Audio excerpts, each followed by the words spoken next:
everyone. Happy Monday. You guys are only going to get my voice today and not my face, which is probably better for everyone. Um, before we get started, I want you to stop this video if you did not do the work from last week. So if you did not do the slideshow from 331, that involves you picking your topic and completing the brainstorming slide. That is the very first thing you have to do.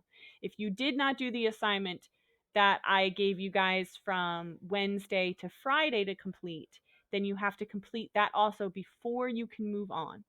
Do not move on if you have not done those things. You will not be able to do it correctly. Okay? All right. So, that being said, stop the video if you didn't do those two things. Go back and do those two things. All right, let's get started. So, the things you should have open right now are this slideshow, my YouTube video, and you should also have open your slides from the first to the second. So, I'm going to have to go this way and in here and here. Okay, so you should have these slides open from Wednesday through Friday that you completed and you did the pre-writing organizer on. If you see comments, so a comment's going to look like this.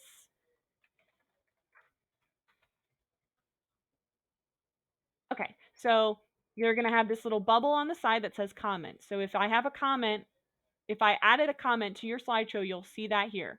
You'll have to click, you'll have to go to that slide and then find it, and it'll say what you need to do and fix. You'll have to go through all of your slides to make sure that you did everything that you need to do. If you did not, there will be a comment there that says that what you have to do, and you'll have to do that before you get into this. Okie dokie? Okie dokie. All right. So you should have these two things open so you can kind of flip back and forth between them. All right. So, do now question today is Team DC or Marvel? DC is Batman, Superman, Joker, Wonder Woman, Aquaman, such and so on. Anything you would see in Six Flags. Marvel would be like all of the movies that are coming out lately. So Spider-Man, Captain America, Iron Man, Deadpool, such and so on. I don't know that I really have a preference. I guess I would say DC, but only because of the Batman movies that were made by Christopher Nolan and not anything else. I'm not a huge Marvel person. I really liked Deadpool, I liked Black Panther, and I liked Spider-Man, but like I don't really care about anything else. I hate Black Widow as a character because she's really not developed in any way and she just kind of gets thrown in to be a love interest for anyone. So I'm not a huge Marvel fan. I'm not a huge, I guess, superhero fan. I kind of used to be, but not so much anymore. So DC for Batman would be my answer. So pause the video here if you need to answer the question. With that, we're going to move on. So before we actually begin drafting your personal essay, we're going to go over some general things. So the first thing is going to be adjectives. So using words and descriptive words that are stronger than what you would normally use. So you're going to substitute things like bad, good, different for better words. Okay. The next part is sensory adjectives. So sight, you get based on your like senses. So sight, smell, touch, taste, such and so on. Then developing your voice in writing. So what your voice. So I should hear your personality kind of come through in this writing. Transitions, and then punctuating dialogue.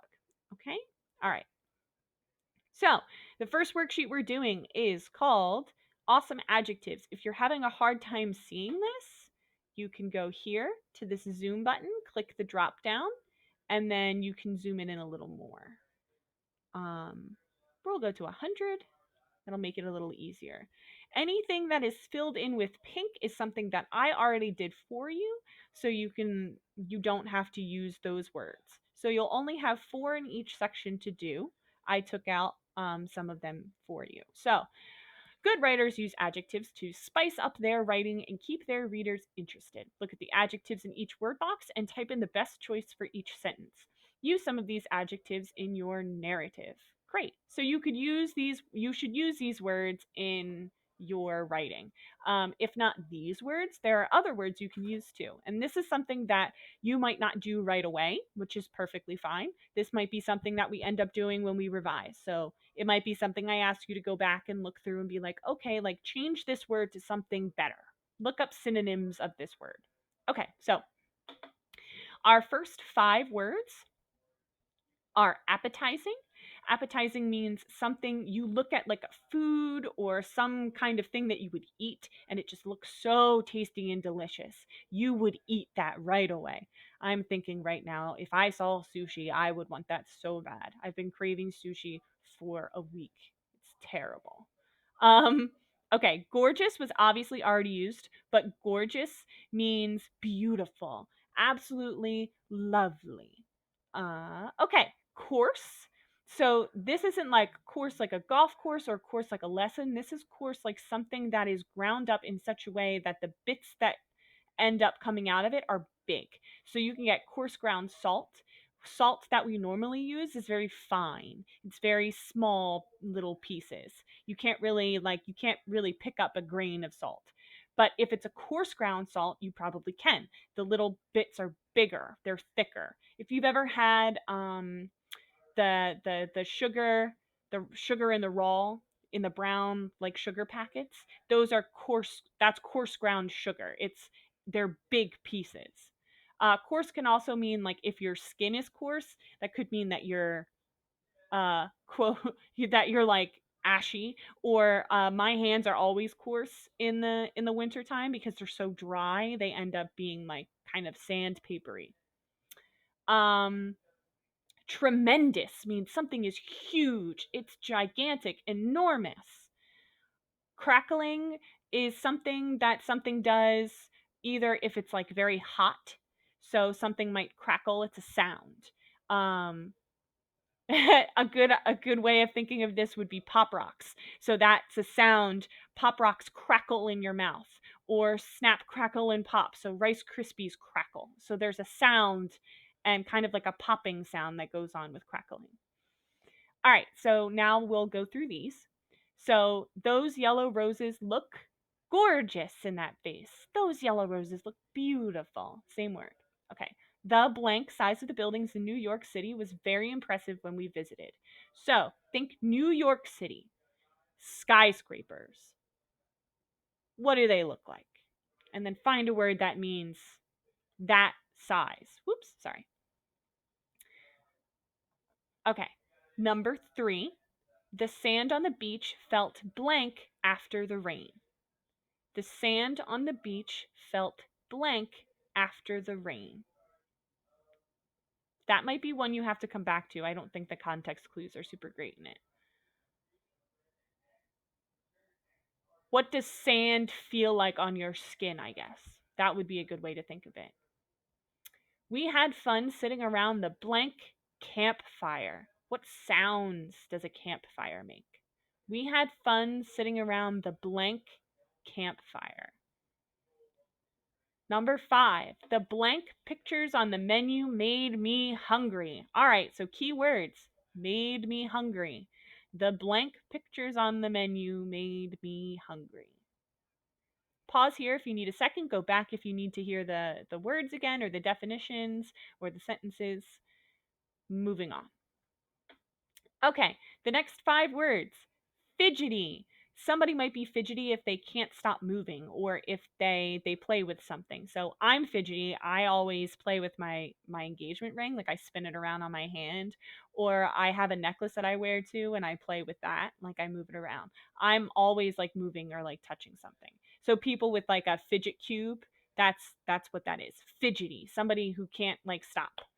Um Enormous, again, kind of like tremendous or big, huge, gigantic. Buttery would be a taste. So buttery is going to be, it's going to be kind of, it's going to taste like butter. It's going to taste very savory, maybe melt in your mouth. Something very like kind of warm, I think, too. Buttery. Turquoise is a color. It's a tealish color, kind of like it could be like the ocean. Well, not in New Jersey, but the ocean in like Florida is normally like turquoise. It's pretty. Magnificent could be something that's just awesome, something that just makes your eyes go real wide. Maybe it's very beautiful, something like that. Okay, so number 6, we enjoyed some blank pastries and creamy hot chocolate. So we see hot chocolate is described as creamy. So this is going to be, pastries are going to be described as something. We enjoyed some blank pastries and creamy hot chocolate. Okay, number 7, the many colors of the sunset looked blank. Many colors. Looking at a sunset with lots of colors is something beautiful. Okay, number 8 is done for you. So we could hardly finish our enormous ice cream sundaes. This is our keywords. We could hardly finish. We know that these ice cream sundaes are so big that they almost couldn't finish them. My blank little brother would not sit still in the car. Keywords, would not sit still. What kind of little brother is this? My blank little brother would not sit still in the car. Number 10, her bright blank beach towel was folded on the chair. Her bright blank beach towel was folded on the chair. All right, take a second. Go back if you need to rehear anything. Pause the video if you need to. I'm going to move on. All right, last 5 words. We have shiny. Interesting. I don't know if that's a particularly crazy adjective, but we'll go with it.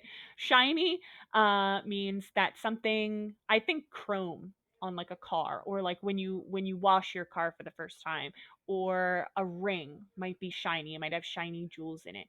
It essentially means like the sun reflects off of it in such a way that it gets this kind of gleam to it.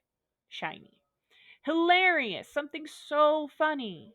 Shrill would be like a person who maybe a person has a shrill voice, or a scream would be shrill. Something very high pitched and loud might hurt your ears. Or uh the old school alarm clock sound would be shrill to me. The like meh, meh, meh. Terrible, horrible. Luscious. Luscious is something that would be like very savory, like maybe like a chocolate cake. Luscious is normally like smooth and deep, and yeah, that's the best description I think I can give of that. Dreadful. Dreadful is like something is terrible. You don't want to do it. It's awful. It's makes you very upset. Okay, so number 11. Suddenly a blank whistle sounded and we all woke up. So think of the sound of a whistle. What kind of sound does a whistle make? Suddenly, a blank whistle sounded and we all woke up.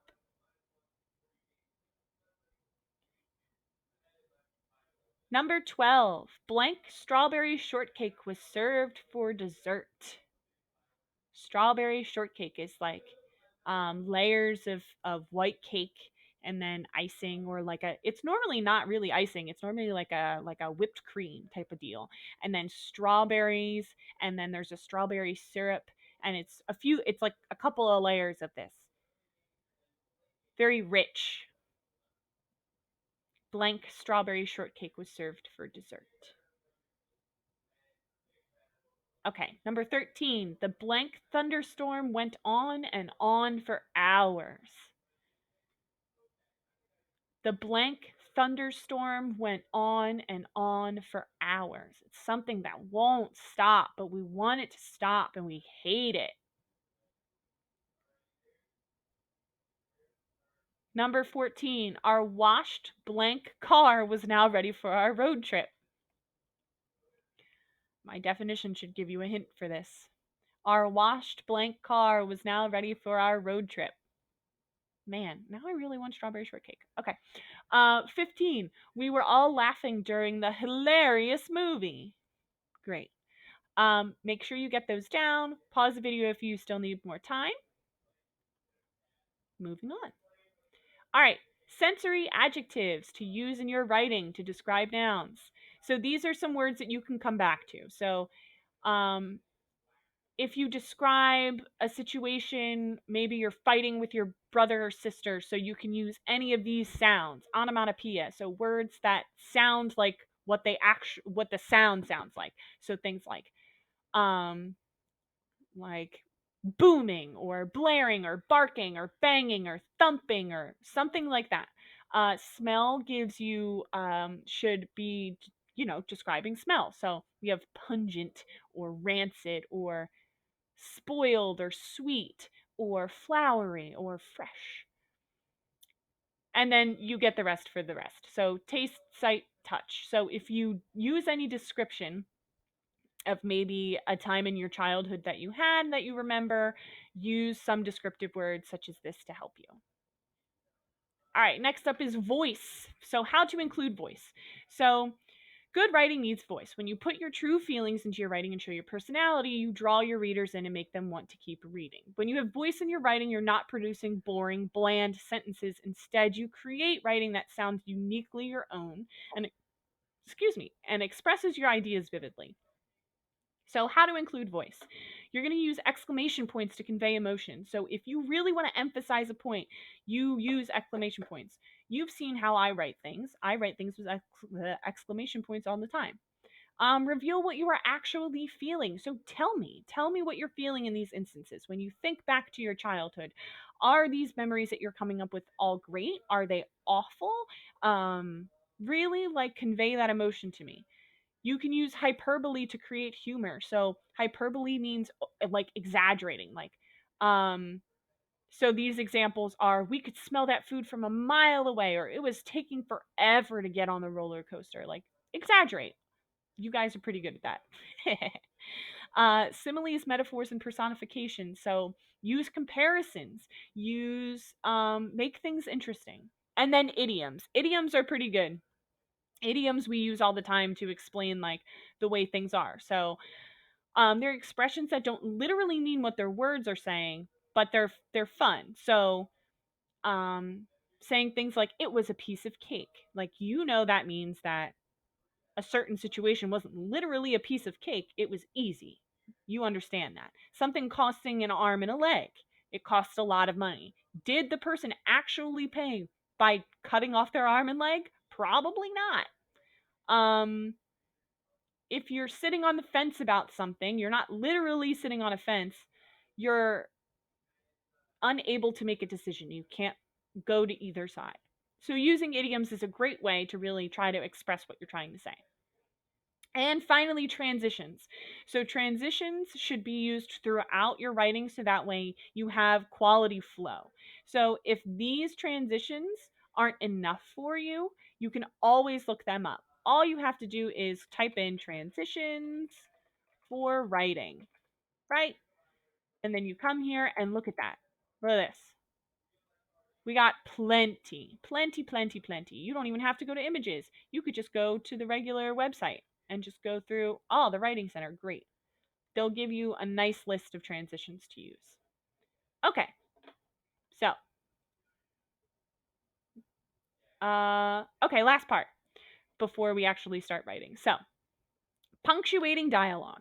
Look at the example for each type of sentence below. Notice where each of the punctuation marks are placed. Then retype sentences A and B using correct punctuation. So I did the first one for you for each section, so you only have to write 3 sentences. So our first example, these are simple statements, right? I'll need your help tomorrow, comma, said Grandpa. So things we're noticing are quotation marks here, quotation marks here. This sentence would normally be punctuated with a period, but since we have said grandpa afterwards, we're putting a comma. So that's something you want to make sure to do. And then the period goes at the end. All right. So for this one, I've been waiting here 10 minutes, I said. So we have to figure out where everything's supposed to go. We know we need quotation marks because it says I said, right? So we put quotation marks around it. Then we put the comma after minutes. I said, period. Okay? So this one, we're very busy today, she replied. Okay, so we know again we need quotation marks. So we do quotation marks. We're very busy today, she replied. Make sure you put a comma after today, close quotation marks, period at the end. Okay. The next one, I'll show you how to do this. Okay. So the next one, make sure you answer this one before we move on. Is dinner ready yet? She asked. Okay. So this is a question. We put quotation marks around it. We put a question mark inside the quotation marks. That's what's important here. So we have quotation marks, question mark inside. It doesn't go outside. That wouldn't make any sense. And then the period at the end. So for this one, how will we get home? I inquired. So the question is, we open with the quotation marks. How will we get home? Question mark inside quotation marks. And then the phrasing at the end is I inquired. Period. Okay? We finished the sentence. This is the whole sentence. Okay. So then same thing for this one. Have you been on the Superman ride? Josh asked. Have you been on the Superman ride is your question. So that's going to go in quotation marks. Question mark goes inside the quotation marks. Then you put Josh asked, period. Okay? So make sure you do that.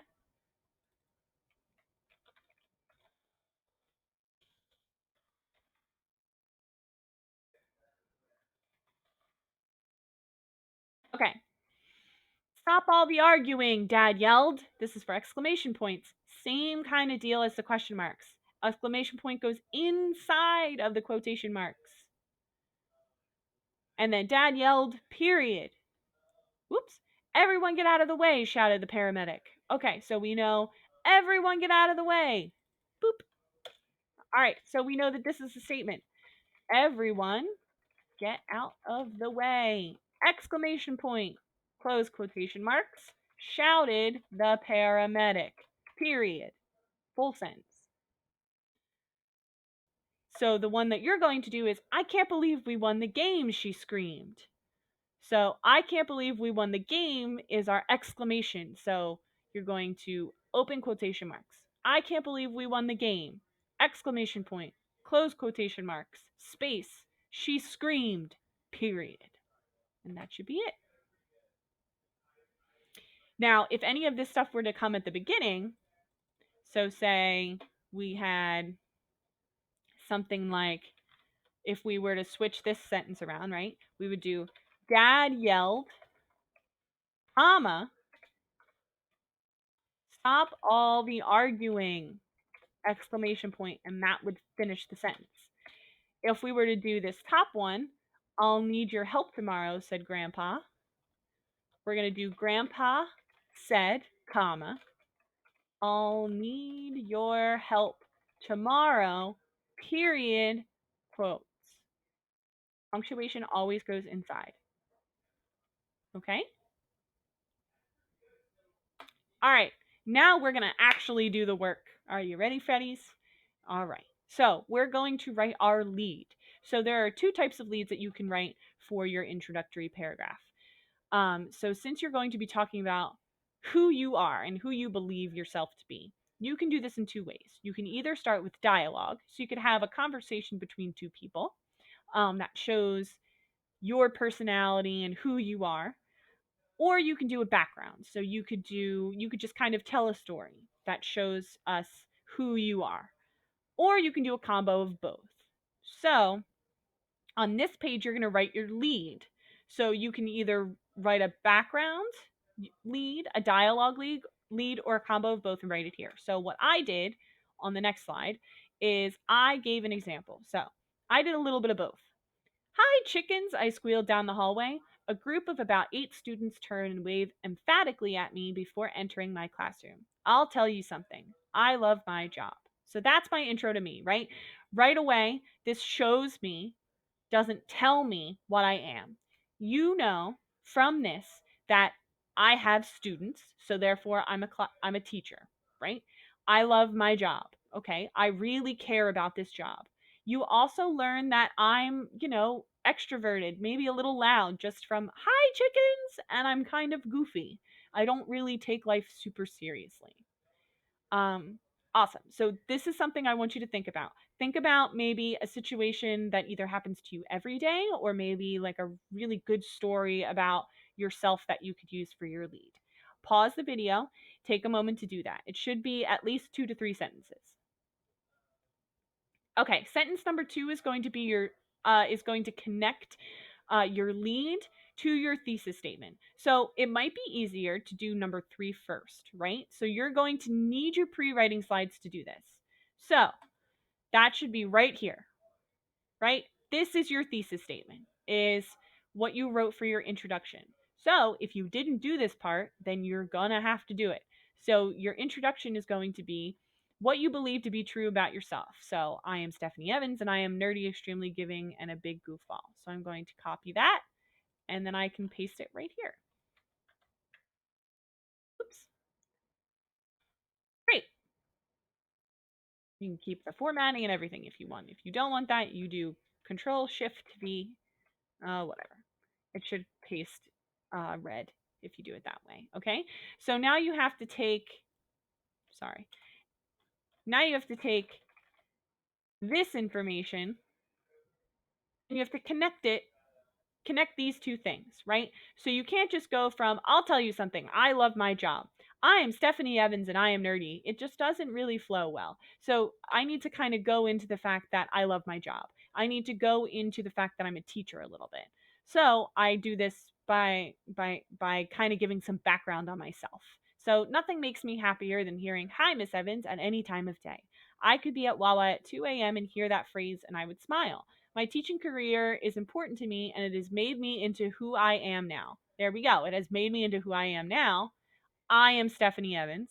There's kind of a flow to it. So these two things are going to be a little more open ended. They're going to be something that you're going to really have to think about and make connections to and write. This is where you start showing your voice. Okay? So once you have your thesis statement in there and you do your connecting thing, then you're finished.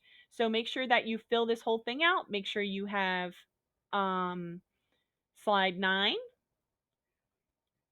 and slide 5 all finished. And then you're done. And then that's it. All right. Um, Let me know if you have any questions. Shoot me emails, send me reminds, post stuff on Google Classroom, whatever you need.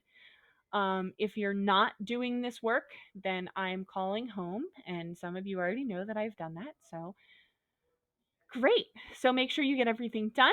Turn it in by midnight tonight. If you need more time, please let me know. Okie dokie. All right. Bye bye.